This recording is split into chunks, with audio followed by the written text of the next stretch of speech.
Electron. ഒരു electron എന്താണെന്ന് എല്ലാവർക്കും അറിയാം. പക്ഷേ ഇന്നേ വരെ ആരും ഒരു ഇലക്ട്രോണിനെയും കണ്ടിട്ടില്ല. ഇന്നത്തെ ഏറ്റവും നൂതനമായിട്ടുള്ള സാങ്കേതിക വിദ്യ ഉപയോഗിച്ചാൽ പോലും ഒരു ഇലക്ട്രോണിനെ നമുക്ക് നേരിട്ട് കാണാൻ സാധിക്കുന്നതല്ല. പക്ഷേ ഇലക്ട്രോൺ ഉണ്ട് എന്നത് 100% ഉറപ്പാണ്. ആർക്കും അത് നിഷേധിക്കാൻ സാധിക്കുകയില്ല. അത് നിഷേധിക്കുകയാണെങ്കിൽ നമ്മളിപ്പോൾ കണ്ടുകൊണ്ടിരിക്കുന്നത് ഒരു സ്വപ്നമാണ്, അല്ലെങ്കിൽ നിങ്ങളിപ്പോൾ കണ്ടുകൊണ്ടിരിക്കുന്നത് ഒരു സ്വപ്നമാണ്. ഫോണിലൂടെയാണല്ലോ നിങ്ങൾ ഇത് കാണുന്നത്. എങ്ങനെയാണ് നിങ്ങൾക്ക് എൻ്റെ ഈ വീഡിയോ കാണാൻ സാധിക്കുന്നത്? വൈദ്യുതിയാണ് അതിൻ്റെ അടിസ്ഥാനപരമായിട്ടുള്ള കാരണം. ഇലക്ട്രോൺ ഇല്ലെങ്കിൽ വൈദ്യുതി ഇല്ല, ഇലക്ട്രിസിറ്റി ഇല്ല. അങ്ങനെയാണെങ്കിൽ ഈ കണ്ടുകൊണ്ടിരിക്കുന്നത് ഒരു സ്വപ്നം മാത്രമായിരിക്കുമല്ലോ. അതുകൊണ്ട് നമുക്ക് തർപ്പിച്ചു പറയാം, ഇലക്ട്രോൺ എന്ന് പറയുന്നത് യാഥാർത്ഥ്യമാണ്. ഇലക്ട്രോണിനെ നമ്മൾ കണ്ടിട്ടില്ല. കണ്ടിട്ടില്ലാത്ത ആ ഇലക്ട്രോൺ ഉണ്ടെന്ന് മനസ്സിലാക്കിയത് എങ്ങനെയാണ്? അത് പിന്നീട് എങ്ങനെയാണ് നമുക്ക് ഇലക്ട്രിസിറ്റി ആയിട്ട് ഉപയോഗിക്കാൻ സാധ്യമായത്? അത് ഒരു വലിയ ചരിത്രമാണ്. നിരവധി കണ്ടെത്തലുകളുടെ ചരിത്രമാണ്. ഒരു സുപ്രഭാതത്തിൽ ഒരാൾ വന്ന് ഇലക്ട്രോൺ ഉണ്ട് എന്ന് പറയുകയായിരുന്നില്ല. ഒരുപാട് വർഷങ്ങൾ നീണ്ടു നിന്ന ഒരു വലിയ ചരിത്രം, ശാസ്ത്രത്തിൻ്റെ ചരിത്രം. അതിലൂടെയാണ് നമ്മളിന്ന് കടന്നു പോകാൻ പോകുന്നത്. ആദ്യമായിട്ട് ഇലക്ട്രോണിൻ്റെ അത്ഭുതം മനസ്സിലാക്കിയത് കുറേയധികം വർഷങ്ങൾക്ക് മുൻപുള്ള യൂറോപ്യൻസ് ആയിരുന്നു. ഒരുപക്ഷെ യൂറോപ്യൻസ് മാത്രമായിരിക്കുകയില്ല, ഇന്ത്യയിലുണ്ടായിരുന്ന ആളുകൾ കണ്ടെത്തിയിട്ടുണ്ടായിരിക്കാം. പക്ഷേ അതൊന്നും രേഖപ്പെടുത്തിയിട്ടില്ല. രേഖപ്പെടുത്തലുകളുടെ അടിസ്ഥാനത്തിൽ ആദ്യമായി ഈ ഒരു മാജിക്ക് കണ്ട് മനസ്സിലാക്കിയത് യൂറോപ്യൻസ് ആയിരുന്നു. പക്ഷേ അവർക്കന്ന് അറിയില്ലായിരുന്നു ഇതിൻ്റെ പിന്നിലുള്ള കാരണം ഇലക്ട്രോൺ ആണെന്ന്. ആ കാലഘട്ടത്തിൽ അവർ ചിന്തിച്ചിരുന്നത് ഇതിൻ്റെ പിന്നിൽ ആത്മാക്കളാണെന്നാണ്, ഗോസ്റ്റ്. എന്തായിരുന്നു അവരുടെ ആ എക്സ്പീരിയൻസ്? ആ കാലഘട്ടത്തിൽ തണുപ്പുള്ള യൂറോപ്യൻ മേഖലകളിൽ പ്രത്യേക തരത്തിലുള്ള വസ്ത്രങ്ങൾ ധരിക്കുമായിരുന്നു. അത്തരത്തിലുള്ള വസ്ത്രങ്ങൾ ഇപ്പോഴും ധരിക്കാറുണ്ട്. പ്രധാനമായിട്ടും മൃഗത്തോലും മൃഗങ്ങളുടെ രോമങ്ങളും ഉപയോഗിച്ചിട്ടാണ് ആ വസ്ത്രങ്ങൾ ഉണ്ടാക്കുന്നത്. ആ വസ്ത്രത്തിൽ അവർ ആംബർ കൊണ്ടൊന്ന് ഉരച്ചു കഴിഞ്ഞപ്പോൾ അവിടെ അത്ഭുതകരമായിട്ടുള്ള ഒരു കാഴ്ച അവർക്ക് കാണാൻ സാധിച്ചു. എന്താണ് ഈ ആംബർ? ആംബർ എന്ന് പറയുന്നത് വർഷങ്ങൾക്ക് മുൻപ് ഭൂമിയിൽ ഉണ്ടായിരുന്ന ഒരു വിഭാഗത്തിൽപ്പെട്ട മരങ്ങളാണ്. പ്രത്യേകിച്ചും മഞ്ഞ് പെയ്യുന്ന മേഖലകളിൽ ഉണ്ടാകുന്ന ഒരു മരമാണ്. ഇപ്പോൾ ആ മരമില്ല, അത് വംശനാശത്തിന് വിധേയമായി. അന്ന് ആ മരത്തിൻ്റെ കറ അത് ഉണങ്ങി കട്ട പിടിച്ച് ഒരു പ്രത്യേക രൂപത്തിൽ മാറും. അതിനെയാണ് നമ്മൾ ആംബർ എന്ന് പറയുന്നത്.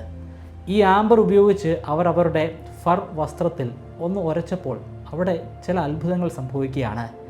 ആ വസ്ത്രത്തിനോട് അടുത്തുണ്ടായിരുന്ന കനം കുറഞ്ഞ ചില പദാർത്ഥങ്ങൾ ചെറിയ രീതിയിൽ നൃത്തം വയ്ക്കുന്നു.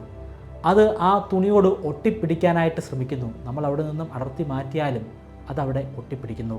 കുറച്ചു നേരം കഴിയുമ്പോൾ ആ ഒട്ടിപ്പിടുത്തമൊക്കെ അങ്ങ് മാറും, അത് സാധാരണഗതിയിലേക്ക് മാറും. ആളുകൾ കരുതിയിരുന്നത് ഇതിൻ്റെ പിന്നിലുള്ള കാരണം പ്രേതമാണെന്നാണ്, അല്ലെങ്കിൽ ഗോസ്റ്റ് ആണെന്നാണ്. ആർക്കും അതിൻ്റെ പിന്നിലുള്ള ശാസ്ത്രം കണ്ടെത്താൻ സാധ്യമായിരുന്നില്ല. പിന്നീട് വർഷങ്ങൾ കഴിഞ്ഞ് 18-ാം നൂറ്റാണ്ടിലാണ് ഇതിനെക്കുറിച്ച് ഒരു ശാസ്ത്ര ഗവേഷകൻ പഠിക്കുന്നത്. അദ്ദേഹം ഈ ഒരു പ്രതിഭാസത്തിന് ഒരു പേര് കൊടുത്തു. ആ പേരാണ് ഇലക്ട്രിസിറ്റി. ഇലക്ട്രിക്കസ് എന്ന പേരിൽ നിന്നാണ് ഇലക്ട്രിസിറ്റി എന്ന പദം അദ്ദേഹം ഉണ്ടാക്കിയെടുത്തത്. ഇലക്ട്രിക്കസ് എന്ന് പറയുന്നത് ഒരു ലാറ്റിൻ പദമാണ്. അതിൻ്റെ അർത്ഥം ആംബറിൽ നിന്നുണ്ടായത് എന്നതാണ്, അല്ലെങ്കിൽ ആംബറിൽ നിന്ന് എന്നതാണ്. ആംബർ കാരണമാണല്ലോ ഇങ്ങനൊരു പ്രതിഭാസം സംഭവിച്ചത്. അതുകൊണ്ടാണ് അദ്ദേഹം അങ്ങനെ ഒരു പേര് കൊടുത്തത്. ഈ ഇലക്ട്രിക്കസ് എന്ന് പറയുന്ന പദം അതുണ്ടായി വന്നത് ഒരു ഗ്രീക്ക് പദത്തിൽ നിന്നാണ്. ആ ഗ്രീക്ക് പദം ഇലക്ട്രോൺ എന്നാണ്. ഇലക്ട്രോൺ അർത്ഥമാക്കുന്നത് ഈ ആംബറിനെ തന്നെയാണ്. ആംബറിനെ ഗ്രീക്ക് ഭാഷയിൽ ഇലക്ട്രോൺ എന്നാണ് പറഞ്ഞിരുന്നത്. ഇപ്പോൾ നിങ്ങൾക്ക് മനസ്സിലായി കാണും എങ്ങനെയാണ് ഇലക്ട്രോണിന് ഇലക്ട്രോൺ എന്ന പദം വന്നതെന്ന്. 1891 ജോർജ് ജോൺസ്റ്റൺ സ്റ്റോണി എന്ന ഒരു ഗവേഷകൻ ഒരു കണ്ടെത്തൽ അല്ലെങ്കിൽ ഒരു പ്രൊപ്പോസൽ നടത്തി. ഒരു ഹൈപ്പോത്തിസിസ് ആണ്. പ്രകാശത്തിൻ്റെ അടിസ്ഥാന കണം എന്ന് പറയുന്നത് ഫോട്ടോൺ ആണ്. അതുപോലെ വൈദ്യുതിക്കും ഒരു അടിസ്ഥാന കണികയുണ്ട്, അതിൻ്റെ പേര് ഇലക്ട്രോൺ ആണെന്ന് അദ്ദേഹം പ്രപ്പോസ് ചെയ്തു. അത് ഒരു തെറ്റായ കാര്യമാണ്. പ്രകാശം പോലെയല്ല വൈദ്യുതി പ്രവർത്തിക്കുന്നത്. കാരണം ഇലക്ട്രോൺ സഞ്ചരിക്കുന്നതിൻ്റെ നേരെ വിപരീത ഡയറക്ഷനിലാണ് ഇലക്ട്രിസിറ്റി എന്ന പ്രതിഭാസം ഉണ്ടാകുന്നത്. പക്ഷേ സ്റ്റോണി അത്തരത്തിലുള്ള ഒരു പ്രപ്പോസൽ നടത്തി. ഇലക്ട്രിസിറ്റി കുറേയധികം ഇലക്ട്രോണുകൾ ചേരുന്നതാണ്, ഇലക്ട്രോണിൻ്റെ പാതയാണ് ഇലക്ട്രിസിറ്റി. എന്നാൽ നേരെ തിരിച്ചാണ്. ഇലക്ട്രോൺ എങ്ങനെയാണോ സഞ്ചരിക്കുന്നത് അതിൻ്റെ നേരെ വിപരീത ഡയറക്ഷനിലാണ് ഇലക്ട്രിസിറ്റിയുടെ പ്രവാഹം ഉണ്ടാകുന്നത്. ഇലക്ട്രോണിൻ്റെയും ഇലക്ട്രിസിറ്റിയുടെയും ഒക്കെ പേര് വരുന്നത് ഈ ഒരു രീതിയിലായിരുന്നു. ഇനി നമുക്ക് ഇലക്ട്രോണിൻ്റെ കണ്ടെത്തലിനെ കുറിച്ച് ചിന്തിക്കാം. ആദ്യം നമുക്ക് ടെലിവിഷനിൽ നിന്ന് തന്നെ തുടങ്ങാം. എൻ്റെ ചാനലിൽ പല പ്രായത്തിലുള്ള ആളുകൾ കാണാറുണ്ട്. ഒരു 15-16 വയസ്സ് പ്രായമുള്ള എൻ്റെ സബ്സ്ക്രൈബേഴ്സ്, എൻ്റെ കൂട്ടുകാർ, അവരെ സംബന്ധിച്ചിടത്തോളം ടി വി എന്ന് പറയുന്നത് എപ്പോഴും ഫ്ലാറ്റായിട്ടുള്ള പരന്ന ഒരു ടി വി ആയിരിക്കും. അതായത് പ്ലാസ്മ സാങ്കേതിക വിദ്യ കൊണ്ടോ അല്ലെങ്കിൽ LED സാങ്കേതിക വിദ്യ കൊണ്ടോ പ്രവർത്തിക്കുന്ന ഒരു ഡിവൈസാണ്, പരന്ന ടി വിയാണ്. എന്നാൽ കുറച്ചുകൂടെ പ്രായമുള്ള ആളുകൾ, ഒരു 18 വയസ്സ്, 20, 25, 30, 35 പിന്നെ അങ്ങോട്ട് പ്രായമുള്ള ആളുകളെ സംബന്ധിച്ചിടത്തോളം ഇത് മാത്രമല്ല, ഇതിനു മുൻപ് വളരെയധികം ഭാരമുള്ള, വളരെയധികം വലിപ്പമുള്ള ഒരു ടി വി ഉണ്ടായിരുന്നു. CRT സാങ്കേതികവിദ്യയാണ്, കാഥോഡ് റേ ട്യൂബ് സാങ്കേതികവിദ്യയായിരുന്നു ആ കാലഘട്ടത്തിൽ ഉപയോഗിച്ചിരുന്നത്. CRT ടി വി ഒരുപാട് പേർക്ക് ഒരുപാട് നൊസ്റ്റാൾജിയ സമ്മാനിക്കുന്ന ഒരു ടി വി കൂടിയാണ്. ആ ടി വിയിലൂടെ നമ്മൾ ചിത്രഗീതം കാണുമായിരുന്നു, ശക്തിമാൻ കാണുമായിരുന്നു, അതുപോലെ ജംഗിൾ ബുക്ക് കാണുമായിരുന്നു. അതിൻ്റെയൊക്കെ മുൻപ് മറ്റൊരു സാങ്കേതികവിദ്യ ഉണ്ടായിരുന്നു, CRTക്ക് മുൻപുള്ള ഒരു സാങ്കേതികവിദ്യ. ക്രൂക്സ് ട്യൂബ് എന്ന പേരിലാണ് അത് അറിയപ്പെടുന്നത്. വില്യം ക്രൂക്സ് എന്ന ഒരു ഗവേഷകനാണ് ഈ ക്രൂക്സ് ട്യൂബ് കണ്ടെത്തുന്നത്. 1870 അദ്ദേഹം ചില പരീക്ഷണങ്ങളൊക്കെ നടത്തുകയുണ്ടായി. ആ പരീക്ഷണത്തിൽ നിന്നാണ് ഈ ക്രൂക്സ് ട്യൂബ് ഉണ്ടാകുന്നത്. പിന്നീട് അത് CRT ആയി മാറുകയായിരുന്നു. അദ്ദേഹം ആ പരീക്ഷണത്തിന് വേണ്ടി ഉപയോഗിച്ചത് ഒരു ഗ്ലാസ് ട്യൂബായിരുന്നു. ആ ഗ്ലാസ് ട്യൂബിൻ്റെ ഉള്ളിൽ അദ്ദേഹം നല്ല പ്രഷറിൽ വാതകത്തെ അല്ലെങ്കിൽ ഗ്യാസിനെ നിറച്ചു. അദ്ദേഹം ആ ട്യൂബിൻ്റെ ഒരു അറ്റത്തു കൂടി വൈദ്യുതി കടത്തിവിട്ടു. ആ വൈദ്യുതി മറ്റൊരറ്റത്തു കൂടെ വെളിയിലേക്ക് വരികയാണ്. ആ സർക്യൂട്ട് കംപ്ലീറ്റ് ആവുകയാണ്. ആ ട്യൂബിന് ഒരറ്റം കാഥോഡും മറു അറ്റം ആനോഡുമാണ്. ഇതിൻ്റെ ഉള്ളിലുള്ള വാതകത്തിൻ്റെ പ്രഷറിൽ അദ്ദേഹം ചില വ്യതിയാനങ്ങളൊക്കെ വരുത്തി. ആദ്യം ഉയർന്ന പ്രഷറായിരുന്നു. പ്രഷർ അദ്ദേഹം കുറച്ചു കൊണ്ടുവരാൻ തുടങ്ങി. അങ്ങനെ കുറച്ച് ഒരു പെർട്ടിക്കുലർ സ്റ്റേജ് എത്തിയപ്പോൾ ഒരു വിചിത്രമായ കാഴ്ച അദ്ദേഹത്തിന് ആ ട്യൂബിൻ്റെ ഉള്ളിൽ കാണാൻ സാധിച്ചു. കാഥോഡിൻ്റെ ഭാഗത്തു നിന്നും ഒരു ചെറിയ പ്രകാശം ഉയർന്നു വരുന്നു. ആ പ്രകാശത്തിനെ, ആ റേഡിയേഷനെ അദ്ദേഹം ഒരു പേര് കൊണ്ട് വിളിച്ചു. കാഥോഡിൽ നിന്ന് വന്ന റേഡിയേഷൻ ആയതുകൊണ്ട് തന്നെ കാഥോഡ് റേ എന്ന് വിളിച്ചു. എല്ലാത്തിൻ്റെയും തുടക്കം ആ ഒരു കാഥോഡ് റേ ആയിരുന്നു. ബാക്കി ഭാഗം കാണുന്നതിന് മുൻപ് നിങ്ങൾ എനിക്കൊരു 30 സെക്കൻഡ് തരണം. ഓണത്തെക്കുറിച്ച് പറയാനാണ്, ഒരു ഓണം ഓഫറിനെ കുറിച്ച് പറയാനാണ്. ആസ്ട്രോ ഫിസിക്സിൽ ഞാനൊരു ഓൺലൈൻ സർട്ടിഫിക്കേഷൻ കോഴ്സ് കണ്ടക്ട് ചെയ്യുന്ന കാര്യം നിങ്ങൾ അറിഞ്ഞിട്ടുണ്ടാകും. ഒരു 5ാം ക്ലാസ്സിന് മുകളിലുള്ള ആർക്ക് വേണമെങ്കിലും ജോയിൻ ചെയ്യാൻ സാധിക്കുന്ന ഒരു ലൈഫ് ടൈം കോഴ്സാണ്. ആസ്ട്രോ ഫിസിക്സിനെ കുറിച്ച് വളരെ ബേസ് ആയിട്ടുള്ള കാര്യങ്ങൾ മുതൽ വളരെ അഡ്വാൻസ്ഡ് ആയിട്ടുള്ള കാര്യങ്ങൾ വരെ ഇതിൽ കൈകാര്യം ചെയ്യുന്നതാണ്. ഇത് എത്ര വർഷം കഴിഞ്ഞാലും നിങ്ങൾക്ക് ആക്സസ് ചെയ്യാൻ സാധിക്കുന്നതാണ്. ഒരു വെബ്സൈറ്റ് ഇതിനു വേണ്ടി നമ്മൾ ക്രിയേറ്റ് ചെയ്തിട്ടുണ്ട്. അതിന് പുറമെ ഒരു ആൻഡ്രോയിഡ് ആപ്ലിക്കേഷൻ നമ്മൾ ക്രിയേറ്റ് ചെയ്തുകൊണ്ടിരിക്കുകയാണ്. നിലവിൽ അതിൻ്റെ ബീറ്റ വേർഷൻ റണ്ണിങ്ങിലാണ്. ഈ ഓണക്കാലത്ത് നിങ്ങൾ ജോയിൻ ചെയ്യുകയാണെങ്കിൽ നിങ്ങൾക്ക് 50% ഡിസ്കൗണ്ട് ലഭ്യമാകുന്നതാണ്. അതായത് 3000-ൻ്റെ കോഴ്സ് നിങ്ങൾക്ക് 1500 രൂപയ്ക്ക് ജോയിൻ ചെയ്യാൻ സാധിക്കും. ആദ്യം ജോയിൻ ചെയ്യുന്ന 50 പേർക്ക് മാത്രമായിരിക്കും ഈ ഓഫർ ഉണ്ടാവുക. ഈ ഓഫർ നിങ്ങൾക്ക് ലഭ്യമാകാൻ വേണ്ടി ഓണം 50 എന്ന പ്രോമോ കോഡ് ഉപയോഗിക്കുക. ഇതുമായി ബന്ധപ്പെട്ട് എന്തെങ്കിലും സംശയമുണ്ടെങ്കിൽ തീർച്ചയായിട്ടും ഇൻസ്റ്റാഗ്രാമിലൂടെ എനിക്കൊരു മെസ്സേജ് അയയ്ക്കുക. ഈ എക്സ്പെരിമെൻറ്റ് കണ്ടക്ട് ചെയ്ത് ഒരു 6 വർഷം കൂടി കഴിഞ്ഞ് 1876 ജോൺ ജോസഫ് തോംസൺ കേംബ്രിഡ്ജിലെ ട്രിനിറ്റി യൂണിവേഴ്സിറ്റിയിൽ അഡ്മിഷൻ എടുത്തു. ആരാണ് ഈ ജോൺ ജോസഫ് തോംസൺ? അങ്ങേരെ അവിടെ അഡ്മിഷൻ എടുത്തതുകൊണ്ട് നമുക്കെന്ത് നേട്ടം? നമ്മളതൊക്കെ അറിയുന്നത് എന്തിനാണ്? ഇങ്ങനെ നിങ്ങൾ ചിന്തിക്കാനുള്ള കാരണം ജോൺ ജോസഫ് തോംസൺ എന്ന് പറഞ്ഞതുകൊണ്ടായിരിക്കാം. അദ്ദേഹത്തിൻ്റെ പോപ്പുലറായിട്ടുള്ള പേര് ഞാൻ പറയാം, ജെ തോംസൺ. ഇത് കേൾക്കുമ്പോൾ നിങ്ങൾ നല്ലൊരു ശതമാനം ആളുകൾക്കും നമ്മുടെ കഥയിലെ പ്രധാനപ്പെട്ട നായകൻ എത്തിച്ചേർന്നു എന്ന് മനസ്സിലായി കാണും, ജെ തോംസൺ. അദ്ദേഹം 1876 അവിടെ അഡ്മിഷൻ എടുത്തു. 1906 അദ്ദേഹത്തിന് നൊബേൽ പുരസ്കാരം ലഭ്യമായി ഫിസിക്സിന്. പിന്നീട് ഒരു 31 വർഷങ്ങൾ കൂടി കഴിഞ്ഞിട്ട് അദ്ദേഹത്തിൻ്റെ മകന് നൊബേൽ പുരസ്കാരം കിട്ടി. അദ്ദേഹത്തിൻ്റെ ശിഷ്യന് നൊബേൽ പുരസ്കാരം കിട്ടി. അദ്ദേഹത്തിൻ്റെ ശിഷ്യൻ്റെ ശിഷ്യന് നൊബേൽ പുരസ്കാരം കിട്ടി. അങ്ങനെ വന്നവനും നിന്നവനും പോയവനും ഒക്കെ നൊബേൽ പ്രൈസ് കിട്ടി. ഇത് ട്രിനിറ്റി കോളേജാണ്, ട്രിനിറ്റി യൂണിവേഴ്സിറ്റിയാണ്. നിരവധി ആളുകൾക്ക് നൊബേൽ പുരസ്കാരം കിട്ടിയിട്ടുണ്ട്. പ്രതിഭകളുടെ വലിയൊരു നിര തന്നെ ഈ യൂണിവേഴ്സിറ്റിയിലൂടെ കടന്നു പോയിട്ടുണ്ട്. പ്രശസ്തനായ ഫ്രാൻസിസ് ബേക്കൺ ഇവിടുത്തെ ഒരു വിദ്യാർത്ഥിയായിരുന്നു. നീൽ ബോർ വിദ്യാർത്ഥിയായിരുന്നു. ഐസക് ന്യൂട്ടൺ വിദ്യാർത്ഥിയായിരുന്നു. ജെയിംസ് ബോണ്ട് വിദ്യാർത്ഥിയായിരുന്നു. ഈ ജെയിംസ് ബോണ്ട് അല്ല, യഥാർത്ഥ ജെയിംസ് ബോണ്ട്. യഥാർത്ഥ ജെയിംസ് ബോണ്ട് എന്ന് തന്നെ നമ്മൾ എടുത്തു പറയണം. കാരണം ജെയിംസ് ബോണ്ട് എന്ന ക്യാരക്ടറിനെ സൃഷ്ടിച്ച ഇയാൻ ഫ്ലെമിംഗ് തന്നെ പറഞ്ഞിട്ടുണ്ട്, ജെയിംസ് ബോണ്ട് എന്ന ഈ ഒർണിത്തോളജിസ്റ്റിൽ നിന്നാണ് ഞാൻ ജെയിംസ് ബോണ്ട് എന്ന കഥാപാത്രത്തെ സൃഷ്ടിച്ചെടുത്തതെന്ന്. ഇത് പറയുമ്പോൾ ഈ ഒരു ഓർണിത്തോളജിസ്റ്റ് കയ്യിൽ തോക്കുമായിട്ട് നടക്കുന്ന വളരെ സ്റ്റൈലിഷ് ആയിട്ടുള്ള ഒരു ഡിറ്റക്റ്റീവായിട്ടൊന്നും നിങ്ങൾ ചിന്തിക്കരുത്. അദ്ദേഹം വളരെ സാധുവായിട്ടുള്ള ഒരു ഓർണിത്തോളജിസ്റ്റ് മാത്രമായിരുന്നു. പക്ഷേ അദ്ദേഹത്തിൻ്റെ പേര് കേട്ട് ഇൻസ്പയർ ആയിട്ടാണ് അദ്ദേഹം ഇത്തരത്തിലുള്ളൊരു കഥാപാത്രത്തിന് രൂപകൽപ്പന കൊടുത്തത്. ജെ തോംസൺ അവിടെ അഡ്മിഷൻ എടുത്തതിന് ശേഷം ഒരു വലിയ ഗവേഷകനായിട്ട് തന്നെ മാറി. മുൻപ് വില്യം ക്രൂക്സ് ചെയ്തതുപോലുള്ള പരീക്ഷണങ്ങൾ അദ്ദേഹവും ചെയ്യാൻ തുടങ്ങി. ഒരു ട്യൂബ് എടുക്കുന്നു, ട്യൂബിനകത്ത് വാതകങ്ങൾ നിറയ്ക്കുന്നു, വൈദ്യുതി കടത്തിവിടുന്നു, കാഥോഡ് റേ കടന്നു പോകുന്നത് അദ്ദേഹത്തിന് കാണാൻ സാധിച്ചു. അങ്ങനെ നിരവധി തവണ വ്യത്യസ്തമായിട്ടുള്ള വാതകങ്ങൾ ഉപയോഗിച്ചിട്ട് അദ്ദേഹം ഈ പരീക്ഷണങ്ങൾ നടത്തി. ഒരു തവണ അദ്ദേഹം അതിൻ്റെ കൂടെ തന്നെ ഒരു ഇലക്ട്രിക് ഫീൽഡ് കൂടി ഉപയോഗിച്ചു. ആ ഇലക്ട്രിക് ഫീൽഡ് ഉപയോഗിച്ചപ്പോഴാണ് അദ്ദേഹം അക്ഷരാർത്ഥത്തിൽ ഞെട്ടിപ്പോയത്. അതിലൂടെ കടന്നു പോകുന്ന കാഥോഡ് റേ ഈ ഇലക്ട്രിക് ഫീൽഡ് കാരണം വഴിമാറി മറ്റൊരു ദിശയിലേക്ക് സഞ്ചരിക്കുന്നു. ഒരുപക്ഷെ ആ വാതകത്തിൻ്റെ എന്തെങ്കിലും പ്രത്യേകതയായിരിക്കുമെന്നാണ് അദ്ദേഹം ചിന്തിച്ചത്. അതുകൊണ്ട് തന്നെ വ്യത്യസ്തമായിട്ടുള്ള നിരവധി വാതകങ്ങൾ ഈ എക്സ്പെരിമെൻറ്റിന് വേണ്ടി ഉപയോഗിച്ചു. ഇതുപോലെ ഇലക്ട്രിക് ഫീൽഡ് കൊണ്ടുപോയി വെച്ചു. അപ്പോഴെല്ലാം ആ കാഥോഡ് റേ വഴിമാറിപ്പോകുന്ന കാഴ്ചയാണ് അദ്ദേഹത്തിന് കാണാൻ കഴിയുന്നത്. ഒടുവിൽ അദ്ദേഹം ഒരു നിഗമനത്തിലേക്ക് എത്തിച്ചേർന്നു. കാഥോഡ് റേ ഒരു റേ അല്ല, അതൊരു റേഡിയേഷൻ അല്ല, ഒരു തരംഗമല്ല, അതൊരു പദാർത്ഥമാണ്, അല്ലെങ്കിൽ അതൊരു പാർട്ടിക്കിളാണ്. പാർട്ടിക്കിളാണെന്ന് മാത്രമല്ല, അതിൻ്റെ ചാർജ് അത് നെഗറ്റീവ് ചാർജാണ്. കാരണം പോസിറ്റീവ് വരുന്ന ഭാഗത്തേക്കാണ് ഈ നെഗറ്റീവ് ചാർജ് വളഞ്ഞു പോകുന്നത്. ഓപ്പോസിറ്റ് ചാർജുകൾ പരസ്പരം അട്രാക്റ്റ് ചെയ്യുമെന്നാണല്ലോ. അങ്ങനെയാണെങ്കിൽ ഇത് തീർച്ചയായിട്ടും നെഗറ്റീവ് ചാർജുള്ള ഒരു പദാർത്ഥമാണ്. ആറ്റമിസ്റ്റുകൾക്ക് ഒരു വലിയ നേട്ടമാണ് ഇത് സൃഷ്ടിച്ചത്.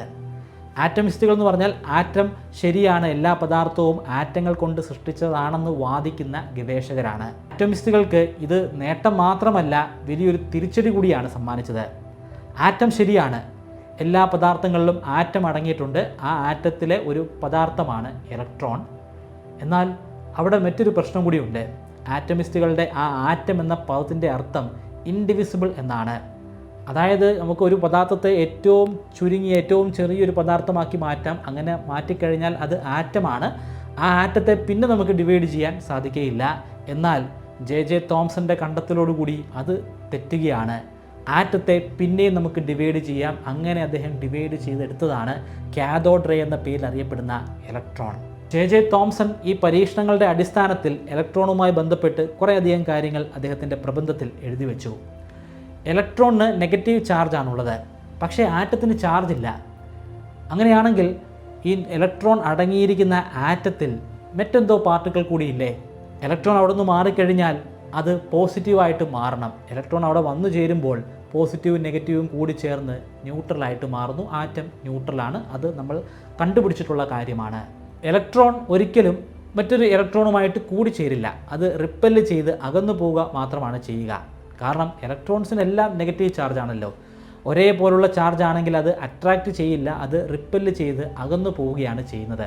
ജെ തോംസൺ പറയുന്നത് ആറ്റം എന്ന് പറയുന്നത് ഓമയ്ക്ക തോരൻ പോലെയാണെന്നാണ്. ഓമയ്ക്ക തോരനിൽ നമ്മൾ കടുകിടുമല്ലോ, കടുകിട്ട് വറുത്തിട്ടാണ് നമ്മൾ ഓമയ്ക്ക തോരൻ ഉണ്ടാക്കുന്നത്. അതിലെ ആ കടുകുമണികളാണ് ഇലക്ട്രോൺസ്. ആ കടുകുമണികൾ ഈ ഓമയ്ക്ക തോരൻ്റെ ഉള്ളിലൂടെ സഞ്ചരിക്കുന്നുണ്ട്. അത് ഫ്രീ ആണ്, അവിടെ സ്റ്റക്കായിട്ട് നിൽക്കുകയല്ല. തോരൻ ഇളക്കുമ്പോൾ നമുക്ക് കാണാം ആ കടുകുമണി അനങ്ങുന്നുണ്ട്. മാത്രമല്ല അത് ചിലപ്പോഴൊക്കെ അവിടെ നിന്ന് വെളിയിലേക്ക് തെറിച്ച് പോകാനുമുള്ള സാധ്യതയുണ്ട്. അതാണ് കാഥോഡ് റേയുടെ രൂപത്തിൽ അവർക്ക് ഈ ഇലക്ട്രോണിനെ കിട്ടിയത്. കടുകുമണിക്ക് നെഗറ്റീവ് ചാർജാണ്, പക്ഷേ ഓമയ്ക്ക തോരന് ചാർജ് ഒന്നുമില്ല. കടുകുമണിയെ നമ്മൾ അവിടെ നിന്നും മാറ്റിക്കഴിഞ്ഞാൽ അവശേഷിക്കുന്ന തോരന് പോസിറ്റീവ് ചാർജ് ആയിരിക്കും ഉണ്ടായിരിക്കുക. ജെ തോംസൺ ഒരിക്കലും അദ്ദേഹത്തിൻ്റെ മോഡല് ഓമയ്ക്ക തോരൻ പോലെയാണെന്ന് പറഞ്ഞിട്ടില്ല. അദ്ദേഹം ഓമയ്ക്ക തോരൻ കണ്ടിട്ടുണ്ടോ എന്ന് പോലും എനിക്ക് സംശയമാണ്. അദ്ദേഹത്തിൻ്റെ മോഡൽ അറിയപ്പെടുന്നത് പ്ലം പുഡിംഗ് എന്ന പേരിലാണ്. പ്ലം പുഡിംഗ് എന്ന് പറയുന്നത് കഴിക്കാൻ സാധിക്കുന്ന ഒരു ഭക്ഷണമാണ്.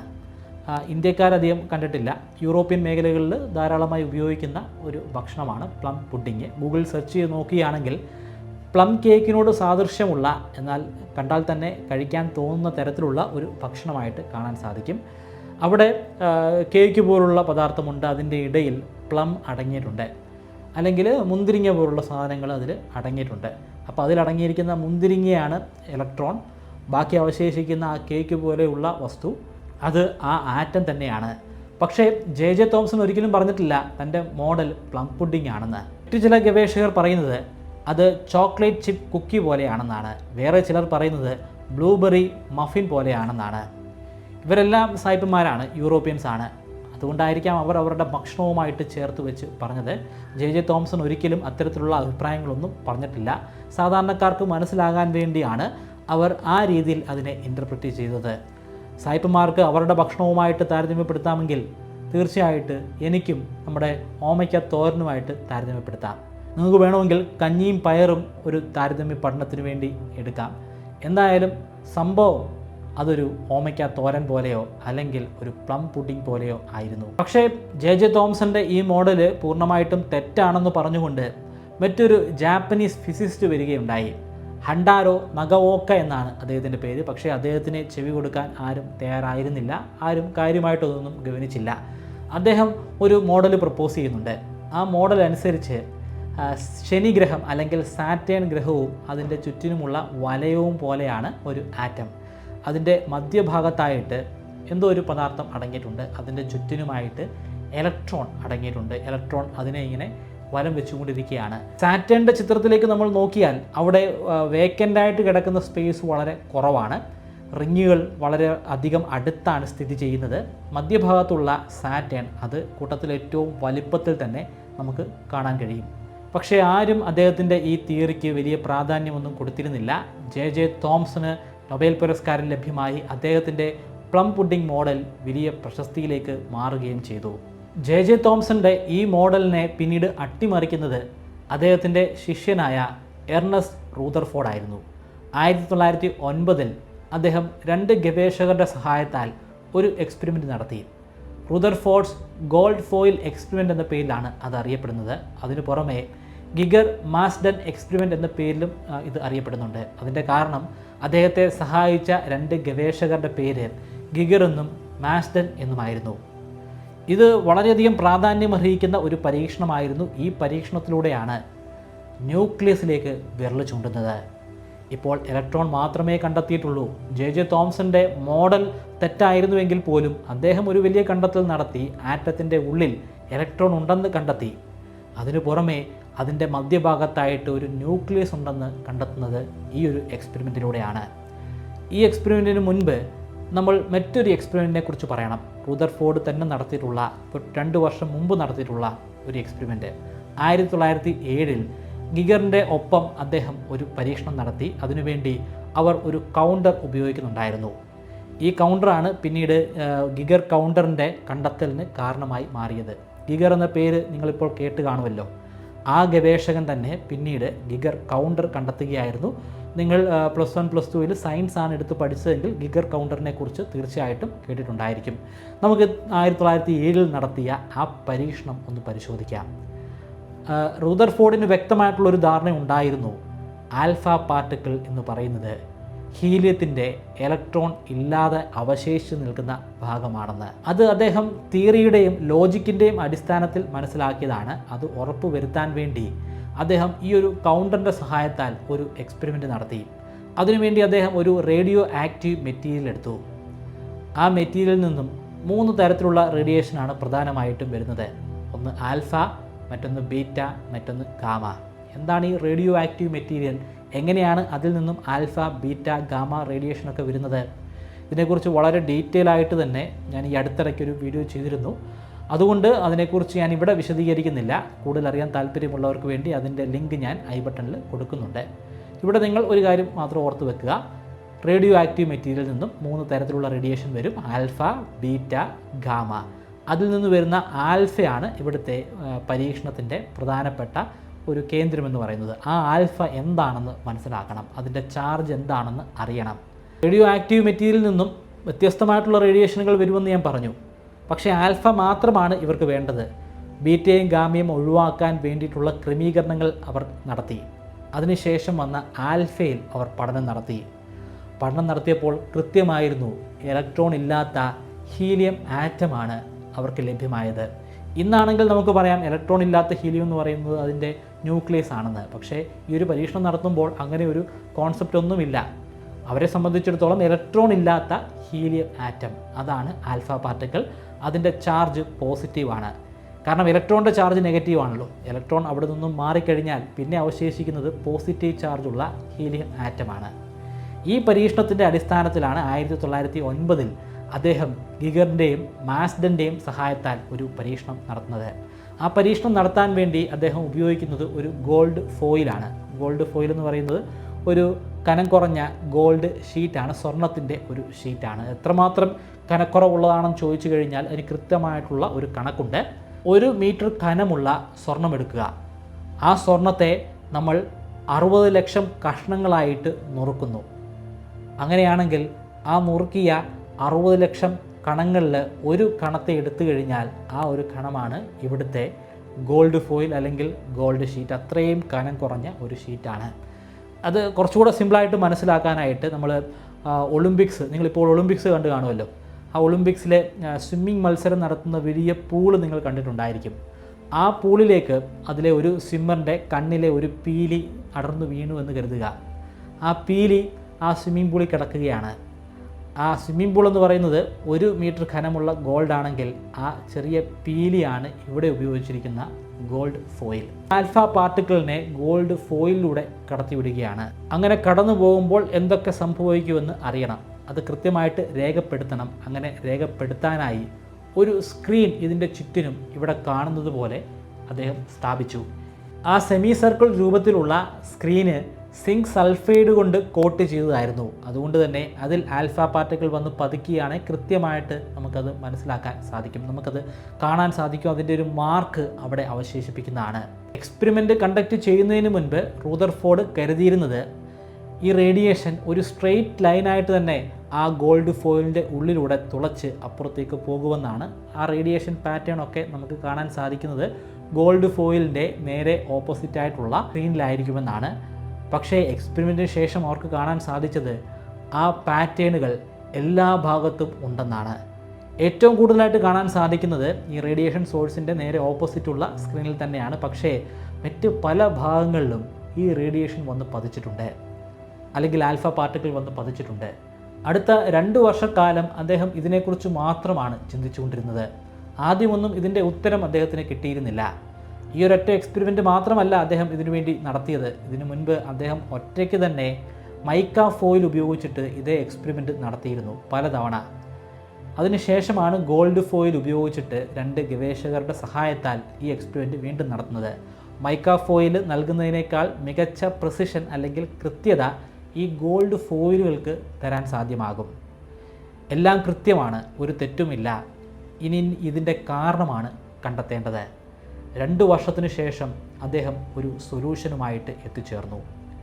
ഈ ഒരു പരീക്ഷണത്തിലേക്ക് നോക്കുകയാണെങ്കിൽ 99.99% ആൽഫ പാർട്ടിക്കിളും ഗോൾഡ് ഫോയിലിനെ തുളച്ച് അപ്പുറത്തേക്ക് ഒരു സ്ട്രെയിറ്റ് ലൈൻ പോലെ തന്നെ പോയിട്ടുണ്ട്. അവശേഷിക്കുന്ന 0.01% ആൽഫ പാർട്ടിക്കിൾ മാത്രമാണ് മറ്റ് സ്ഥലങ്ങളിലേക്ക് പോയത്. അതിൻ്റെ അർത്ഥം ഈ ഗോൾഡ് ഫോയിൽ അടങ്ങിയിരിക്കുന്ന ആറ്റങ്ങളുടെ ഉള്ളിൽ വലിയൊരു സ്പേസ് അല്ലെങ്കിൽ ഒരു ശൂന്യതയുണ്ട്. ആ ശൂന്യതയിലൂടെയാണ് എങ്ങും ടച്ച് ചെയ്യാതെ അത് ഓപ്പോസിറ്റ് ഡയറക്ഷനിൽ എത്തിച്ചേർന്നത്. അപ്പോൾ അവശേഷിച്ച 0.01% ആൽഫ പാർട്ടിക്കിളോ അത് എന്തോ ഒരു കാരണത്താൽ വ്യതിചലിച്ച് മറ്റൊരു വശത്തേക്ക് പോകുന്നു. 90 ഡിഗ്രി വളഞ്ഞു വരെ പോകുന്നുണ്ട്, ഒരല്പം ആംഗിൾ ഡീവിയേഷനിലും പോകുന്നുണ്ട്. അതിൻ്റെ അർത്ഥം ഈ ആൽഫ പാർട്ടിക്കിളിനെ റിപ്പൽ ചെയ്യപ്പെടുന്നു എന്നാണ്. റിപ്പൽ ചെയ്യണമെങ്കിൽ അതിൻ്റെ ഉള്ളിൽ അടങ്ങിയിരിക്കുന്നത് ഒരു പോസിറ്റീവ് ചാർജ് ആയിരിക്കണം. നെഗറ്റീവ് ചാർജുള്ള ഇലക്ട്രോണിന് പുറമേ അവിടെ പോസിറ്റീവ് ചാർജുള്ള മറ്റെന്തോ ഉണ്ട്. തീർച്ചയായിട്ടും അതിൻ്റെ മധ്യഭാഗത്തുള്ള ന്യൂക്ലിയസ് ആയിരിക്കണം. 7 വർഷങ്ങൾക്ക് മുമ്പ് പ്രസിദ്ധീകരിച്ച ജാപ്പനീസ് ഗവേഷകനായ നഗവോക്കയുടെ മോഡലിനോട് ഇതിന് വലിയ സാമ്യമുണ്ട്. അന്ന് നഗവോക്ക പറഞ്ഞത് ആരും ഗവനിച്ചില്ല. പക്ഷേ എക്സ്പെരിമെൻറ്റിൻ്റെ സഹായത്താൽ എർണസ്റ്റ് റൂദർഫോർഡ് കാണിച്ചപ്പോൾ ആളുകൾ അത് അംഗീകരിച്ചു. റൂദർഫോർഡിന് നൊബേൽ പുരസ്കാരം ലഭ്യമായി. പക്ഷേ അദ്ദേഹത്തിന് ഈ കണ്ടെത്തലിൻ്റെ പേരിലായിരുന്നില്ല നൊബേൽ പുരസ്കാരം ലഭിച്ചത്. ഇതിനും കുറച്ച് വർഷങ്ങൾക്ക് മുൻപ് 1907 തന്നെ അദ്ദേഹത്തിന് നൊബേൽ പുരസ്കാരം ലഭിച്ചു. പക്ഷേ അതിൽ അദ്ദേഹത്തിന് വലിയ വിഷമവും ഉണ്ടായിരുന്നു. കാരണം അദ്ദേഹത്തിന് നൊബേൽ പ്രൈസ് കിട്ടിയത് കെമിസ്ട്രിക്കായിരുന്നു. എർണസ്റ്റ് റൂദർഫോർഡിനെ സംബന്ധിച്ചിടത്തോളം ഫിസിക്സാണ് യഥാർത്ഥ ശാസ്ത്രം, ശാസ്ത്രങ്ങളുടെ രാജാവ് ഫിസിക്സാണ്. കെമിസ്ട്രി എന്ന് പറയുന്നത് വെറും കുട്ടിക്കളി മാത്രമാണ്. ആ കുട്ടിക്കളിക്ക് നൊബേൽ പ്രൈസ് കിട്ടിയതിൽ അദ്ദേഹത്തിന് വലിയ നിരാശയുണ്ടായിരുന്നു. ഇത് എർണസ്റ്റ് റുദർഫോർഡിൻ്റെ പേഴ്സണലായിട്ടുള്ള ഒരു ഒപ്പീനിയനാണ്. ഈ വീഡിയോ കാണുന്ന നിങ്ങൾ പലരും കെമിസ്ട്രിയിൽ PhD വരെ നേടിയിട്ടുള്ള ആളുകളാണെന്ന് എനിക്കറിയാം. നിങ്ങളെ ഒഫൻഡ് ചെയ്യാൻ വേണ്ടി പറഞ്ഞതല്ല. എനിക്ക് പേഴ്സണലി അങ്ങനൊരു അഭിപ്രായവുമില്ല. എർണസ്റ്റ് റുദർഫോർഡിൻ്റെ മാത്രം അഭിപ്രായമായിരുന്നു. പക്ഷേ അദ്ദേഹം അറിയപ്പെടുന്ന ഒരു കെമിസ്റ്റ് കൂടിയായിരുന്നു. റുദർഫോർഡ് പിന്നീട് ഇതിൻ്റെയൊക്കെ അടിസ്ഥാനത്തിൽ ഒരു മോഡൽ പ്രൊപ്പോസ് ചെയ്തു. ആ മോഡൽ റുദർഫോർഡ് മോഡൽ അല്ലെങ്കിൽ റുദർഫോർഡ് പെറിൻ മോഡൽ, അതുമല്ലെങ്കിൽ പ്ലാനറ്ററി മോഡൽ എന്ന പേരിൽ അറിയപ്പെട്ടു. പ്ലാനറ്ററി മോഡൽ അനുസരിച്ച് നമ്മുടെ സൗരയൂഥം പോലെയാണ് ഒരു ആറ്റം. മധ്യഭാഗത്തായിട്ട് സൂര്യൻ, ഇവിടെ സൂര്യന് പകരം വരുന്നത് ഒരു പ്രോട്ടോൺ അല്ലെങ്കിൽ ന്യൂക്ലിയസ് ആണ്. അതിനെ വലം വെച്ചുകൊണ്ട് തന്നെ സർക്കുലർ പാത്തിൽ കറങ്ങിക്കൊണ്ടിരിക്കുന്ന ഇലക്ട്രോൺസുമുണ്ട്, ഗ്രഹങ്ങൾ പോലെ. ഈ മോഡലിൽ ആറ്റത്തിൻ്റെ രൂപം എന്താണെന്ന് പറയുന്നുണ്ട്. പരന്ന ഒരു CD പോലെ അല്ലെങ്കിൽ ഒരു ഡിസ്ക് പോലെയാണ് ഒരു ആറ്റം ഇരിക്കുന്നത്. റുദർഫോർഡ് പ്രപ്പോസ് ചെയ്തതാണ്. ഇതിൽ ഒരുപാട് പിശകുകളുണ്ട്. ആ കാര്യം ഒന്ന് ക്ലിയർ ചെയ്തിട്ട് നമുക്ക് മുന്നോട്ട് പോകാം. ശരിക്കും ആറ്റത്തിൻ്റെ രൂപം എന്താണ്, ഇലക്ട്രോൺസ് എങ്ങനെയാണ് കറങ്ങുന്നത്, ആ കാര്യം കൂടെ മനസ്സിലാക്കാം. അല്ലെങ്കിൽ അത് മിസ്ലീഡ് ചെയ്യാനുള്ള ഒരു സാധ്യതയുണ്ട്. ശരിക്കും ഒരു പ്ലേറ്റിൻ്റെ രൂപമല്ല അല്ലെങ്കിൽ ഒരു ഡിസ്കിൻ്റെ രൂപമല്ല ഒരു ആറ്റത്തിനുള്ളത്. ആറ്റത്തിൻ്റെ രൂപം എന്താണെന്ന് ചോദിച്ചു കഴിഞ്ഞാൽ ഒരു സ്പിയറിൻ്റെ രൂപമായിരിക്കും. അതെങ്ങനെയാണ് ഒരു സ്പിയറിൻ്റെ രൂപം ആറ്റത്തിനുണ്ടാവുക? അതിൻ്റെ ഉത്തരം കണ്ടെത്താൻ റുദർഫോർഡിൻ്റെ മോഡൽ തന്നെ വ്യക്തമായിട്ടൊന്ന് പരിശോധിച്ചാൽ മതി. അതിൻ്റെ മധ്യഭാഗത്തായിട്ട് പോസിറ്റീവ് ചാർജുള്ള പ്രോട്ടോൺ ഉണ്ട്. അവിടെ നിന്നും നിശ്ചിത അകലം മാറി ഇലക്ട്രോൺ ഉണ്ട്. നെഗറ്റീവ് ചാർജാണ്. സർക്കുലർ പാത്തിലൂടെ അത് കറങ്ങിക്കൊണ്ടിരിക്കുകയാണ്. നടുക്കുള്ള പ്രോട്ടോണിന് പോസിറ്റീവ് ചാർജാണ്, ഇലക്ട്രോണിന് നെഗറ്റീവ് ചാർജാണ്. രണ്ടും ഓപ്പോസിറ്റ് ചാർജാണ്. അങ്ങനെയാണെങ്കിൽ രണ്ടും അട്രാക്റ്റ് ചെയ്യേണ്ടതല്ലേ? ഒറ്റയടിക്ക് അട്രാക്റ്റ് ചെയ്യണമെന്നില്ല. ഇലക്ട്രോൺ അകന്നു നിൽക്കുകയാണ്, അത് കറങ്ങുന്നുണ്ട്. അങ്ങനെയാണെങ്കിൽ അതിൻ്റെ കറക്കം ഓരോ തവണ കഴിയും തോറും ഈ മധ്യഭാഗത്തുള്ള പ്രോട്ടോണുമായിട്ട് അടുത്തുകൊണ്ടിരിക്കും. അങ്ങനെ അടുത്തടുത്ത് ഒരു ഘട്ടം കഴിയുമ്പോൾ അത് പരസ്പരം കൂട്ടിമുട്ടും, അട്രാക്റ്റ് ചെയ്യപ്പെടും. അങ്ങനെ അട്രാക്റ്റ് ചെയ്യാതിരിക്കണമെങ്കിൽ ഇലക്ട്രോൺ ആക്സിലറേറ്റ് ചെയ്തുകൊണ്ടായിരിക്കണം അതിന് ചുറ്റും കറങ്ങുന്നത്. ആക്സിലറേഷൻ എന്താണെന്ന് മനസ്സിലാക്കാൻ നമുക്ക് ഒരു ഉയർന്ന ടവറിൻ്റെ മുകളിലേക്ക് കയറാം. ആ ടവറിൻ്റെ മുകളിൽ നിന്നും നിങ്ങളൊരു കല്ലെടുത്ത് നിലത്തേക്കിടുക. താഴേക്ക് പോകും തോറും അതിൻ്റെ വേഗത വർദ്ധിച്ചുകൊണ്ട് തന്നെ ഇരിക്കും. അതിനെയാണ് ആക്സിലറേഷൻ എന്ന് പറയുന്നത്. ഇവിടെയും അതുതന്നെയാണ് സംഭവിക്കുന്നത്. ഇലക്ട്രോണിന് ആക്സിലറേഷൻ ഉണ്ടായിരിക്കണം. ഇലക്ട്രോൺ എന്ന് പറയുന്നത് ഒരു ബൈക്കാണെങ്കിൽ ആ ബൈക്കിൻ്റെ വേഗത നിങ്ങൾ ആക്സിലറേറ്റർ കൊടുത്ത് കൂട്ടിക്കൊണ്ടേയിരിക്കണം. കോൺസ്റ്റൻറ്റ് സ്പീഡിൽ പോകാൻ പാടില്ല, അത് കുറയാനും പാടില്ല. ആക്സിലറേറ്റർ നിങ്ങളിങ്ങനെ കൂട്ടിക്കൊണ്ടേയിരിക്കണം. എത്ര കൂട്ടിയാലും അത് മാക്സിമം കൂടിക്കൊണ്ടേയിരിക്കണം. അങ്ങനെ കൂടിക്കൊണ്ടിരിക്കുന്ന, ഒരിക്കലും ആ കൂടൽ നിർത്താത്ത ഒരു ബൈക്ക് ഓടിച്ചാൽ മാത്രമേ ആ മധ്യഭാഗത്തെ പ്രോട്ടോണിൽ വന്ന് പതിക്കാതെ ഇലക്ട്രോൺ ഒരേ രീതിയിൽ കറങ്ങുകയുള്ളൂ. ഇവിടെയാണ് സൂപ്പർ സ്റ്റാർ മാക്സ്വെലിൻ്റെ കടന്നുവരവ്. ക്രിക്കറ്റിലെ സൂപ്പർ സ്റ്റാർ മാക്സ്വെൽ അല്ല, ഇലക്ട്രോ മാഗ്നറ്റിസത്തിലെ സൂപ്പർ സ്റ്റാറായ ജെയിംസ് ക്ലാർക്ക് മാക്സ്വെൽ അല്ലെങ്കിൽ JC മാക്സ്വെൽ. അദ്ദേഹം പറയുന്നത് ഇങ്ങനെ ഒരു ആക്സിലറേറ്റഡ് വേഗതയിൽ ഒരു പാർട്ടിക്കിൾ കറങ്ങുകയാണെങ്കിൽ അതിന് തീർച്ചയായിട്ടും ഒരു ഊർജം അത്യാവശ്യമാണ്. ആ ഊർജം റേഡിയേഷനായിട്ട് വെളിയിലേക്ക് റേഡിയേറ്റ് ചെയ്യപ്പെട്ടുകൊണ്ടേയിരിക്കും. റേഡിയേറ്റ് ചെയ്യുക എന്ന് പറഞ്ഞാൽ അവിടെ ഊർജത്തിൻ്റെ നഷ്ടം സംഭവിക്കുന്നുവെന്നാണ്. ഊർജത്തിൻ്റെ നഷ്ടം സംഭവിക്കുന്നുണ്ടെങ്കിൽ തീർച്ചയായിട്ടും ആ ഇലക്ട്രോണിൻ്റെ ഊർജം ഇല്ലാതെയാകും. ഊർജം ഇല്ലാതെയായി കഴിഞ്ഞാൽ അതിന് കറങ്ങാൻ കഴിയുകയില്ലല്ലോ. അതങ്ങനെ കറങ്ങി ഒടുവിൽ ആ പ്രോട്ടോണിൽ തന്നെ വന്ന് പതിക്കും. അങ്ങനെ വന്ന് പതിച്ചിരുന്നെങ്കിൽ, റുദർഫോർഡിൻ്റെ മോഡൽ ശരിയായിരുന്നെങ്കിൽ ഇവിടെ എന്നും ശാന്തിയും സമാധാനവുമായിരുന്നു. ഇവിടെ ഒരു നാസി പാർട്ടി ഉണ്ടാവുകയില്ലായിരുന്നു. ഹിറ്റ്ലറും മുസോളിനിയും ഒന്നും ഇവിടെ ഉണ്ടാവുകയില്ലായിരുന്നു. ഇവിടെ യുദ്ധങ്ങൾ ഉണ്ടാവുകയില്ലായിരുന്നു. Atom bomb ഉണ്ടാവുകയില്ലായിരുന്നു. എല്ലായിടത്തും ശാന്തതയും സമാധാനവുമായിരുന്നു. എന്തിന്? ഈ വീഡിയോ കാണാൻ നിങ്ങളുണ്ടായിരിക്കുകയില്ല, ഈ വീഡിയോ ചെയ്യാനായിട്ട് ഞാൻ ഉണ്ടായിരിക്കുകയില്ല, ഈ ഭൂമി ഇവിടെ ഉണ്ടായിരിക്കുകയില്ല, ഈ പ്രപഞ്ചത്തിൽ നമ്മൾ ഇന്ന് കാണുന്ന ഒന്നും തന്നെ ഉണ്ടായിരിക്കുകയില്ല. കാരണം ആറ്റം സ്റ്റേബിൾ ആയിരിക്കുകയില്ല, അവിടെ ഇലക്ട്രോൺസ് ഉണ്ടായിരിക്കുകയില്ല. പ്രോട്ടോണും ഇലക്ട്രോണും ഒക്കെ കൂടിച്ചേർന്ന് മറ്റൊരു രൂപമായിട്ട് ഇതെല്ലാം മാറിയേനെ. പ്രപഞ്ചമുണ്ടായേനെ, പക്ഷേ ഈ കാണുന്ന പ്രപഞ്ചമായിരിക്കുകയില്ല അന്നുണ്ടാകുന്നത്. പക്ഷെ നമ്മളെല്ലാം ഉണ്ട്, ഇവിടെ എല്ലാ പ്രശ്നങ്ങളുമുണ്ട്. ഇവിടെ ഹിറ്റ്ലർ ഉണ്ടായിരുന്നു, മുസോളിനി ഉണ്ടായിരുന്നു. ഞാൻ വീഡിയോ ചെയ്യുന്നു, ആ വീഡിയോ നിങ്ങൾ കണ്ടുകൊണ്ടിരിക്കുന്നു. അതിൻ്റെ അർത്ഥം റുദർഫോർഡ് തെറ്റായിരുന്നു. പൂർണ്ണമായിട്ടും തെറ്റല്ല. അദ്ദേഹം ഒരുപാട് കാര്യങ്ങൾ കണ്ടെത്തിയിട്ടുണ്ട്. പക്ഷേ അദ്ദേഹം കൊണ്ടുവന്ന ആശയത്തിൽ, ആ മോഡലിൽ കുറേ പ്രശ്നങ്ങളുണ്ടായിരുന്നു. ഇനി നമുക്ക് ആറ്റത്തിൻ്റെ സ്പെറിക്കൽ ഷേപ്പിലേക്ക് മടങ്ങി വരാം.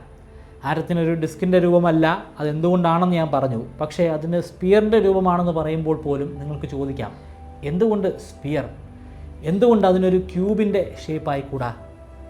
എന്തുകൊണ്ടൊരു സിലിണ്ടറിൻ്റെ ഷേപ്പായിക്കൂടാ? കൃത്യമായിട്ടൊരു സ്പിയറിൻ്റെ ഷേപ്പ് ആകാനുള്ള കാരണം എന്താണ്? അതൊരു പന്ത് പോലെ ഇരിക്കാനുള്ള കാരണം എന്താണ്? ആറ്റത്തിൻ്റെ രൂപം നിർണ്ണയിക്കുന്നത് ഇലക്ട്രോണാണ്. കാരണം അതിൻ്റെ അവസാന ഭാഗങ്ങളിൽ വരുന്നത് ഇലക്ട്രോണാണ്, മധ്യഭാഗത്ത് മാത്രമാണ് ന്യൂക്ലിയസ് വരുന്നത്. അത് മനസ്സിലാക്കാനായിട്ട് നമുക്ക് ഒരു പശുക്കിടാവിനെ ഇങ്ങോട്ട് കൊണ്ടുവരാം. പശുക്കിടാവിനെ ഒരു വലിയ മൈതാനത്ത് നമ്മൾ കെട്ടി ഇടുകയാണ് ഒരു കയർ ഉപയോഗിച്ച്. അപ്പോൾ അതിൻ്റെ മധ്യഭാഗത്തായിട്ട് അത് കെട്ടിയിട്ടു മൈതാനത്തിൻ്റെ. അപ്പം ഈ കുറുമ്പനായിട്ടുള്ള പശുക്കിടാവ് അവിടെ ഒന്നും നിൽക്കുന്നില്ല, അതിന് അവിടെ നിന്നും രക്ഷപ്പെടണം. അതിനുവേണ്ടി കയറ് പൊട്ടിച്ച് പോകാനായിട്ടൊക്കെ ശ്രമിക്കുന്നുണ്ട്. പക്ഷേ ഞാൻ നല്ല രീതിയിൽ മുറുക്കിയാണ് ആ കയറ് കെട്ടിയിരിക്കുന്നത്. അപ്പോൾ അത് പരമാവധി കയറ് വലിച്ച് നീട്ടിക്കൊണ്ട് ആ മൈതാനത്തിൻ്റെ ഒരു അറ്റത്ത് എത്തിച്ചേർന്നു. നല്ല രീതിയിൽ ആ പശുക്കിടാവിന് വിശക്കുന്നുണ്ട്. നിരത്താണെങ്കിലോ ഇഷ്ടം പോലെ പുല്ലുമുണ്ട്. എന്തു ചെയ്യും? സ്വാഭാവികമായിട്ടും അതിൻ്റെ ആ കുസൃതിയൊക്കെ മാറ്റി അത് ഭക്ഷിക്കാൻ തുടങ്ങും ആ പുല്ലുകൾ.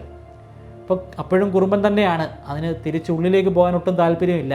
ഈ കയറെങ്ങാനും പൊട്ടിക്കഴിഞ്ഞാൽ കൂടി രക്ഷപ്പെടാം. പശുക്കിടാവ് ആ കഴിക്കുന്ന ഭാഗത്തെ പുല്ല് തീരുമ്പോൾ അതേ കയറ് അതേ രീതിയിൽ സ്ട്രെച്ച് ചെയ്ത് പിടിച്ചുകൊണ്ട് തന്നെ മുന്നിലേക്ക് പോയി മുന്നിലുള്ള പുല്ലും ഭക്ഷിക്കും. അങ്ങനെ ഭക്ഷിച്ച് ഒടുവിൽ അത് തുടങ്ങിയ സ്ഥലത്ത് തന്നെ മടങ്ങിയെത്തും. അപ്പോൾ അവിടെ നമുക്ക് കാണാൻ സാധിക്കുന്നത് ഒരു സർക്കിളാണ്. ഇവിടെ ഈ പശുവിന് 2 ഡയമെൻഷനിൽ മാത്രമേ സഞ്ചരിക്കാൻ സാധിക്കുകയുള്ളൂ. ഒന്നെങ്കിൽ അത് ഇടത്തോട്ട് സഞ്ചരിക്കും, അല്ലെങ്കിൽ അത് വലത്തോട്ട് സഞ്ചരിക്കും. അതിന് 3 ഡയമെൻഷനിൽ സഞ്ചരിക്കാൻ സാധിക്കുമായിരുന്നെങ്കിലോ, മുകളിലേക്കുമൊക്കെ അതിന് സഞ്ചരിക്കാൻ സാധിക്കുമായിരുന്നെങ്കിലോ, അങ്ങനെ സഞ്ചരിക്കുന്ന പശുക്കിടാവൊന്നുമില്ല. എന്നാൽ അങ്ങനെ ഈ പശുക്കിടാവ് സഞ്ചരിച്ചു എന്ന് എടുക്കുക. അങ്ങനെയാണെങ്കിൽ ഈ സർക്കിളിൻ്റെ സ്ഥാനത്ത് നമുക്കൊരു സ്പിയർ ആയിരിക്കും കിട്ടുക. ഇലക്ട്രോൺ ഒരു നിശ്ചിത അകലത്ത് നിന്നുകൊണ്ട് ഈ മധ്യഭാഗത്തെ പ്രോട്ടോണിനെ 1 ഡയമെൻഷനിലല്ല, 2 ഡയമെൻഷനിലല്ല, 3 ഡയമെൻഷനിൽ കറങ്ങിക്കൊണ്ടിരിക്കുകയാണ്. നമുക്ക് മനസ്സിലാകുന്ന ഈ പ്രപഞ്ചം എന്ന് പറയുന്നത് അത് 4 ഡയമെൻഷനാണ്. ടൈമും കൂടെ ഉൾപ്പെടുത്തുകയാണെങ്കിൽ, ടൈമിനെ ഒഴിവാക്കി കഴിഞ്ഞാൽ അവശേഷിക്കുന്നത് 3 ഡയമെൻഷനാണ്.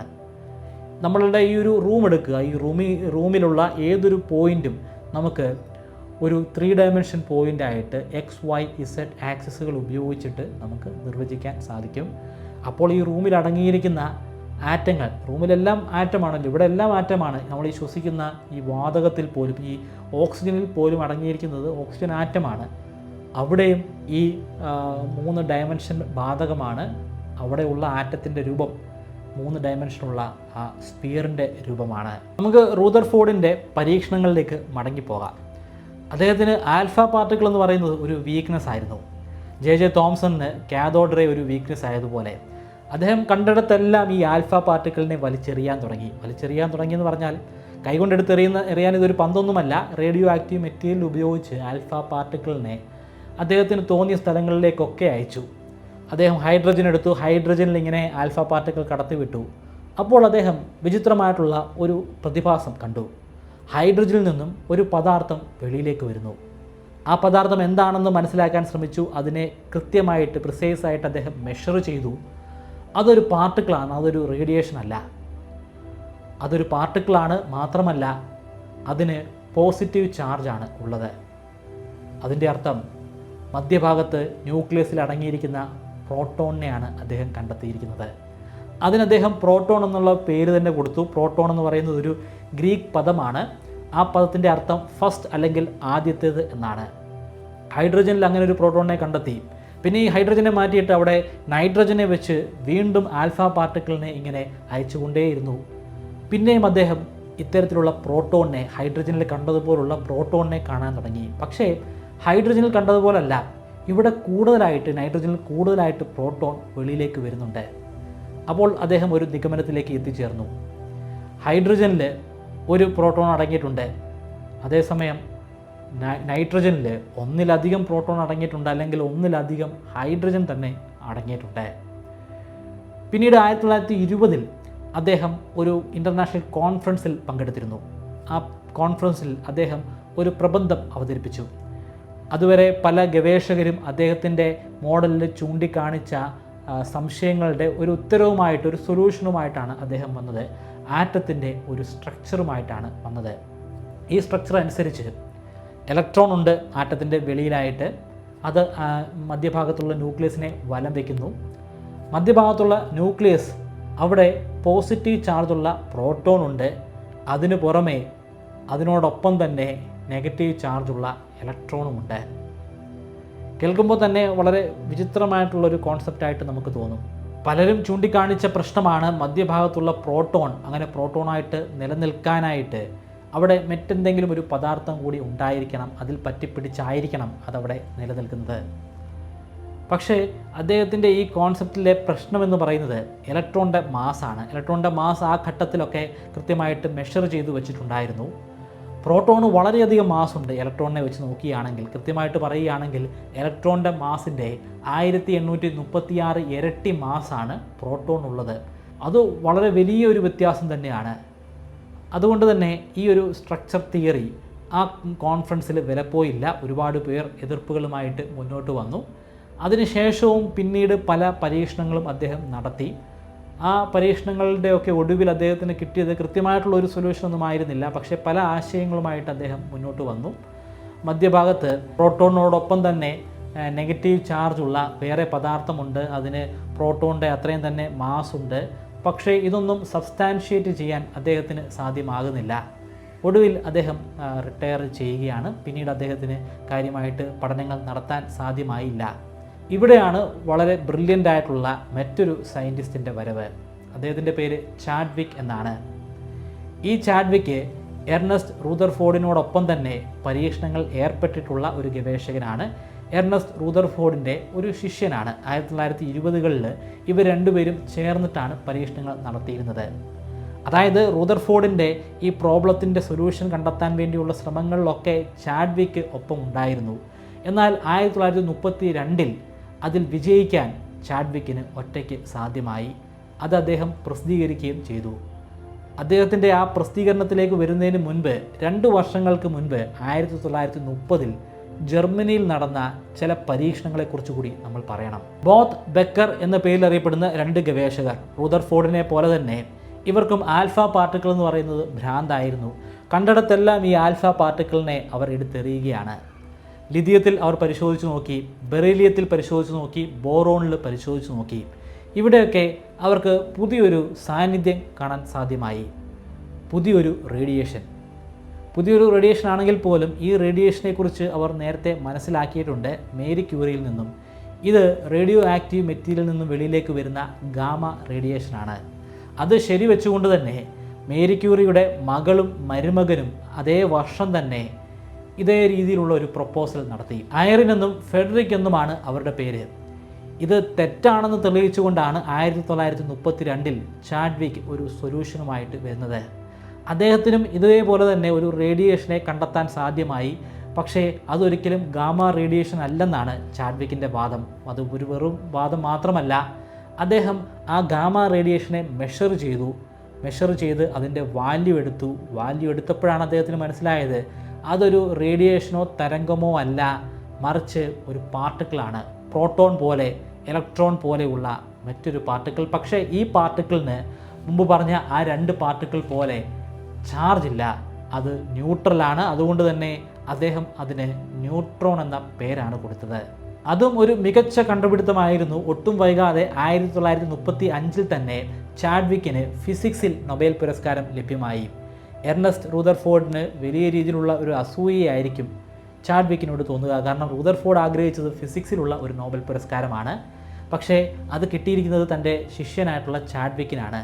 എന്നാൽ ചാഡ്വിക്ക് അത്ര സന്തുഷ്ടനൊന്നും ആയിരുന്നില്ല. ഈ ഒരു നേട്ടത്തിൽ അദ്ദേഹത്തിന് വലിയ സന്തോഷമുണ്ടായെങ്കിൽ പോലും അദ്ദേഹത്തിൻ്റെ ആഗ്രഹം ഒരു ഫിസിസിസ്റ്റ് ആവുക എന്നതായിരുന്നില്ല. അദ്ദേഹത്തെ സംബന്ധിച്ചിടത്തോളം ഒരു ഫിസിസിസ്റ്റിനേക്കാളും മികച്ചത് ഒരു മാത്തമെറ്റീഷ്യനാണ്. പക്ഷേ ഒടുവിൽ അദ്ദേഹം ഒരു ഫിസിസിസ്റ്റ് ആവുകയും അതിൽ തന്നെ ഒരു നൊബേൽ പുരസ്കാരം കരസ്ഥമാക്കുകയും ചെയ്തു. ഇതുവരെ ഈ ഗവേഷകർ കണ്ടെത്തിയിട്ടുള്ള കാര്യങ്ങൾ നമുക്കൊന്ന് ഓടിച്ചു നോക്കാം. എന്തൊക്കെയാണ് അവർ മനസ്സിലാക്കിയത്? ഇതിൻ്റെ ഫസ്റ്റ് പാർട്ട് ഞാൻ നേരത്തെ ചെയ്തിരുന്നു, ആറ്റം എങ്ങനെയാണ് കണ്ടുപിടിച്ചതെന്ന്. അത് കണ്ടിട്ടില്ലാത്തവർക്ക് ഞാൻ താഴെ ഡിസ്ക്രിപ്ഷനിൽ അതിൻ്റെ ലിങ്ക് കൊടുക്കുന്നുണ്ട്. ഐ ബട്ടണിലും ലിങ്ക് കൊടുക്കാം. കമൻറ്റിലും വേണമെങ്കിൽ അതൊന്ന് പിൻ ചെയ്ത് വെച്ചേക്കാം. തീർച്ചയായിട്ടും നിങ്ങളത് കണ്ടു നോക്കുക. ഈ വീഡിയോ നിങ്ങൾക്ക് ഇഷ്ടപ്പെട്ടെങ്കിൽ ഉറപ്പായിട്ടും ആ വീഡിയോയും നിങ്ങൾക്ക് ഇഷ്ടപ്പെടുന്നതാണ്. ഇതുവരെയുള്ള കണ്ടെത്തലനുസരിച്ച് ആറ്റം, എല്ലാ പദാർത്ഥങ്ങളും ആറ്റങ്ങൾ കൊണ്ട് സൃഷ്ടിക്കപ്പെട്ടതാണ്. ആറ്റമല്ല ഫണ്ടമെൻ്റൽ ബ്ലോക്ക് എന്ന് പറയുന്നത്. ആറ്റത്തെ പിന്നെയും നമുക്ക് ഡിവൈഡ് ചെയ്യാൻ സാധിക്കും. ആറ്റത്തിൻ്റെ ഉള്ളിൽ ഇലക്ട്രോൺ ഉണ്ട്. മധ്യഭാഗത്ത് ഒരു വളരെ ചെറിയ സൈസിൽ ന്യൂക്ലിയസ് ഉണ്ട്. ന്യൂക്ലിയസിൽ പോസിറ്റീവ് ചാർജുള്ള പ്രോട്ടോൺ ഉണ്ട്. അതിനോടൊപ്പം തന്നെ ചാർജൊന്നും ഇല്ലാത്ത ഏതാണ്ട് അതേ മാസുള്ള ന്യൂട്രോണുമുണ്ട്. അതിനെ വലം വയ്ക്കുന്ന ഇലക്ട്രോണിന് കൃത്യമായിട്ടുള്ള ഒരു സർക്കുലർ പാത്തൊന്നുമല്ല. ഒരു സർക്കുലർ ഓർബിറ്റിലൂടെയാണ് അത് കടന്നു പോകുന്നത്. പക്ഷേ ആ ഓർബിറ്റ് ഇങ്ങനെ മാറിക്കൊണ്ടേയിരിക്കും. ഇലക്ട്രോണിൻ്റെ ഇങ്ങനെയുള്ള സഞ്ചാരം കാരണം ഒരു ആറ്റത്തിന് ഏതാണ്ട് ഒരു സ്പിയറിൻ്റെ ഷേപ്പാണുള്ളത്. എങ്ങനെ സ്പിയറിൻ്റെ ഷേപ്പ് വന്നു എന്ന് ചോദിച്ചു കഴിഞ്ഞാൽ, നമ്മൾ പറഞ്ഞ ആ കുറുമ്പനായിട്ടുള്ള ആ പശുക്കുട്ടിയെക്കുറിച്ചൊന്ന്, ആ കിടാവിനെക്കുറിച്ചൊന്ന് ചിന്തിച്ചാൽ മതി. ഇലക്ട്രോണിന് വളരെയധികം കുറഞ്ഞ മാസാണ്, അതിന് നെഗറ്റീവ് ചാർജാണ് ഉള്ളത്. എന്നാൽ ഈ പ്രോട്ടോണും ന്യൂട്രോണും ഇലക്ട്രോണും മാത്രമാണോ ഇവിടെ ഉള്ളത്? അതിനെ പിന്നെയും നമുക്ക് ഡിവൈഡ് ചെയ്യാൻ സാധിക്കുമോ? അങ്ങനെ ഡിവൈഡ് ചെയ്യാൻ സാധിച്ചു കഴിഞ്ഞാൽ എന്ന് മാത്രമല്ല, സാധിച്ചു കഴിഞ്ഞു എന്ന് തന്നെ പറയേണ്ടി വരും. നമ്മൾ അതിനെക്കുറിച്ച് പഠിച്ചിട്ടുണ്ട്. ഒരു ശാസ്ത്ര മേഖല തന്നെ, ഫിസിക്സിൽ ഒരു വലിയ ഡിവിഷൻ തന്നെ ഉണ്ടായിട്ടുണ്ട്. ക്വാണ്ടം ഫിസിക്സ് എന്ന പേരിലാണ് ആ മേഖല അറിയപ്പെടുന്നത്. അത് വളരെ വിചിത്രമായിട്ടുള്ള ഒരു ശാസ്ത്ര മേഖലയാണ്. നിങ്ങൾക്ക് താല്പര്യമുണ്ടെങ്കിൽ ഇത്തരത്തിലുള്ള ഒരു വീഡിയോ ക്വാണ്ടം ഫിസിക്സുമായി ബന്ധപ്പെട്ട് തീർച്ചയായിട്ടും ചെയ്യാനായിട്ട് ഞാൻ ശ്രമിക്കുന്നതാണ്. വീഡിയോ അവസാനിപ്പിക്കുന്നതിന് മുൻപ് ഞാൻ ആ ഓണം ഓഫർ ഒന്ന് റിമൈൻഡ് ചെയ്യുകയാണ്. നമ്മുടെ ആസ്ട്രോഫിസിക്സ് കോഴ്സിനെ കുറിച്ച് മറക്കണ്ട. ഒരു ശാസ്ത്ര പ്രബന്ധം പബ്ലിഷ് ചെയ്യാനുള്ള അവസരം പോലും ഈ കോഴ്സിൻ്റെ ഭാഗമായിട്ട് നിങ്ങൾക്ക് ലഭിക്കുന്നതാണ്. അത്തരത്തിൽ നമ്മൾ ഇപ്പോൾ തന്നെ ശാസ്ത്ര പ്രബന്ധങ്ങൾ പബ്ലിഷ് ചെയ്തിട്ടുണ്ട്. വേറെയും പബ്ലിഷ് ചെയ്യാനായിട്ട് നമ്മൾ ശ്രമിക്കുന്നുണ്ട്. ഓണം ഓഫർ മറക്കണ്ട. Promo code ONAM50. നിങ്ങൾക്ക് ഈ വീഡിയോ ഇഷ്ടപ്പെട്ടെങ്കിൽ കമൻറ്റിൽ രേഖപ്പെടുത്തുക. നിങ്ങളുടെ കമൻ്റ് എല്ലാം ഞാൻ വായിച്ചു നോക്കുന്നതാണ്. നിങ്ങളുടെ കമൻറ്റുകൾ എനിക്ക് വലിയ രീതിയിലുള്ള മോട്ടിവേഷനാണ് പകർന്നു തരുന്നത്. ഒരുപാട് പേര് ഈ വീഡിയോ കാണണമെന്നുള്ള ആഗ്രഹമൊന്നും എനിക്കില്ല. ഒരുപാട് പേര് കാണത്തില്ല. കാരണം അത്രയും ഡ്യൂറേഷനുള്ള, വളരെ ലെങ്തി ആയിട്ടുള്ള സയൻസ് മാത്രം പറയുന്ന ഒരു വീഡിയോ ആണ്.